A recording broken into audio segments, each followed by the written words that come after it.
are following breaking news tonight on a train crash in Durham and its impact to drivers. Teacher wars, how Virginia is trying to recruit educators from North Carolina. And the U.S. declares monkeypox a public health emergency, what the Biden administration is doing to slow the spread. Now, breaking news from CBS 17 News. We begin with breaking news tonight. A train has crashed into a vehicle in Durham. This happened at the Ellis Road and Anger Avenue intersection. That's in southeast Durham. CBS 17's Crystal Price is there now. And Crystal, can you tell us what happened and how's the driver of that vehicle? Back to you. All right, Crystal Price live for us. Crystal, thank you. So let's take a look at our live drive traffic map. You can see the area right there in yellow that surrounds where this accident did happen. You can see traffic is moving quite slow at this time. The area where the intersection did happen is closed, though, so just avoid that area, as Crystal just mentioned. We'll keep an eye on this, and of course, if we get any breaking news updates, we'll let you know right here and online at CBS17.com. It looks like Virginia may be trying to take some teachers out of North Carolina, and they're offering some big incentives. Yeah, CBS 17's Dina Harley joins us live. And Dina, local educators say it is important to stay here in Wake County. Yeah, 17 News. An interesting campaign. Thanks, Dina. Well, shoppers, listen up. You might be able to find some good deals if you cross the state lines this weekend.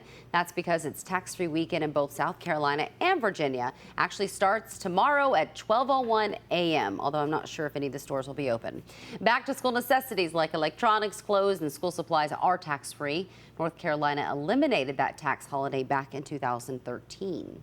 So we would like to hear from you. Should North Carolina bring back that tax-free or that tax holiday weekend? And right now, 74% of you say yes, only 26% say no. This has not changed much since our 4 o'clock news. So go ahead and vote. We want to know what you think. Go to CBS 17's News app, touch the menu in the upper left corner, and select CBS 17 Votes.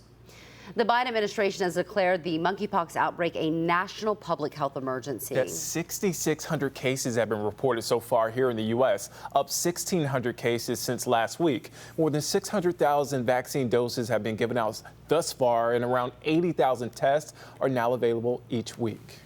This virus is moving fast. This is a unique outbreak, and that is spreading faster than previous outbreaks. We're prepared to take our response to the next level in addressing this virus, and we urge every American to take monkeypox seriously and to take responsibility to help us tackle this virus. And monkeypox is mostly infecting men who have sex with men, but anyone can catch it. It spreads primarily through skin-on-skin contact. There are 86 monkeypox cases in North Carolina. Wake County is holding a walk-in monkeypox vaccination event this Saturday. It will be at the Public Health Center on Sunnybrook Road in Raleigh. It runs from 10 a.m. until 3. And Durham County is increasing the amount of appointments for monkeypox vaccines each day. That starts on Monday. People who've scheduled on or after August 22nd will be contacted by the health department to get an earlier appointment. We have all this information posted on our website, CBS17.com, for who's eligible to get that vaccine. A crime alert tonight. A Durham couple is wanted for vandalizing businesses in downtown Greensboro. Greensboro police obtained warrants for the arrest of Jesse Bouchard of Durham. Police say he and a woman spray painted graffiti on buildings. According to Durham police, they've attempted to serve warrants to him, but they have not been able to find him. They're also asking for help identifying that woman there who was also involved. And Fayetteville police are now looking for 2 people who may have information about a deadly motel shooting. And police say 19-year-old Marcus Samples of Hope Mills died after being shot at the Travel Lodge on Cedar Creek Road yesterday. A second victim, 21-year-old Jaquan Blanchard, was also shot and is recovering. Police sent us these pictures right here on your screen. They need your help identifying 2 people seen in the area of the shooting just before it happened. Anyone with any information is asked to call Fayetteville Police. Police are investigating an armed robbery near NC State University. This happened just before 4 at the BP gas station at Gorman and Hillsborough Streets. According to that Wolf alert, the man had a gun and was wearing a white hoodie and a mask. Witnesses say he ran off toward Faircloth and Clark Streets. A memorial and funeral service is planned for the Wake County deputy who was killed after being shot during a standoff. Sergeant Matthew Fishman died Tuesday. A service to celebrate his life will be held next Tuesday at the University of Mount Olive's Carnegie Arena, followed by a burial service at Wayne Memorial Park. Fishman and 2 other deputies were shot while attempting to serve involuntary commitment papers at a home in the Dudley community. The 2 deputies hurt are recovering. Now, the organization Back the Blue NC has set up a GoFundMe page right here on your screen to help Sergeant Fishman's family. So far, more than $21,000 has been raised. We have a link on our website, CBS17.com, if you would like to donate. A family of 4 had to be rescued after a fire at this apartment complex. This happened off Chapel Hill Road in Durham around 3:30 this morning. First responders used a ladder to help get them down from that 3rd floor balcony. No one was injured, thank goodness, but one person was displaced after damage in the living room and kitchen. The Durham County Sheriff's Office is offering money to get the guns off the street. It is holding a gun buyback event this weekend. The county will buy any gun you have for $100 to $200. You can bring them to the Durham County Stadium or Mount Vernon Baptist Church starting at 9:30 Saturday morning. A buyback event back in April resulted in 100 guns being turned in. The most popular cars in the country failed new crash safety test. This literally comes down to a matter of inches, doesn't it? It does. We take a look at which ones did not fare well and why. And airline seats have been shrinking for years, but now the FAA is looking to set new standards. Why they say the seat sizes could be impacting passenger safety. Rachel. Yeah, and for most of us, it's just A gradual change in the weight and size of vehicles on the road is promoting a change in the way they are crash tested by the Insurance Institute for Highway Safety. Yeah, tonight, consumer investigator Steve Sprague digs deeper into why some of the most popular cars in the country did not fare so well in those updated tests. Working for you, I'm consumer investigator Steve Sprague. Some relief at the pump. AAA says gasoline prices have fallen 50 days in a row after recently hitting an all-time high. It's due to lower gas demand and lower oil prices. We are tracking the cheapest gas prices in our area, although they are still a little bit high. In Wake County, it's $3.34 at the Circle K on US 70 Business in Garner. It's $3.40 at the Circle K on New Bern Avenue in Raleigh. And it's $3.42 at the Sheetz on Village Park Drive in Knightdale. Now in Durham County, the cheapest price is $3.65 at the BP on Holloway Street.